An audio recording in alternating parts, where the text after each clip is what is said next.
সেখানে জাতিসংঘ এটা আপনারা কঠিনভাবে এর পদক্ষেপ নিয়ে ওই খুনিদেরকে আমাদের বাংলাদেশের মধ্যে আমরা প্রকাশ্যে বিচারের ব্যবস্থা আমরা বাংলাদেশের মানুষ দেখতে চাই।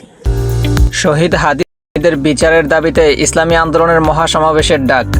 শহীদ শরীফ ওসমান হাদির প্রকৃত খুনিদের দ্রুত গ্রেফতার ও দৃষ্টান্তমূলক শাস্তির দাবিতে মহাসমাবেশের ডাক দিয়েছে ইসলামী আন্দোলন বাংলাদেশ। একই সঙ্গে দেশের আইনশৃঙ্খলা পরিস্থিতির উন্নতি, অবৈধ উদ্ধার, নির্বাচনে লেভেল প্লেইং ফিল্ড নিশ্চিতকরণ এবং গণভোটে জুলাই সনদের পক্ষে জনমত গড়ে তোলার লক্ষ্যে আগামী 9 জানুয়ারি এই মহাসমাবেশ অনুষ্ঠিত হবে। বৃহস্পতিবার 24শে ডিসেম্বর পুরানা পল্টনে অবস্থিত দলের কেন্দ্রীয় কার্যালয়ে অনুষ্ঠিত নিয়মিত বৈঠকে এই সিদ্ধান্ত নেওয়া হয়।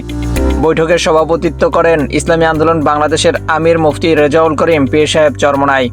বৈঠকে পীর সাহেব চরমোনাই দেশের আইনশৃঙ্খলা পরিস্থিতির অবনতিতে গভীর উদ্বেগ প্রকাশ করেন এবং শহীদ শরীফ ওসমান হাদি হত্যাকাণ্ডের সঙ্গে জড়িত অপরাধীদের এখনও আইনের আওতায় আনতে না পারায় সংশ্লিষ্ট কর্তৃপক্ষের ব্যর্থতার কঠোর সমালোচনা করেন।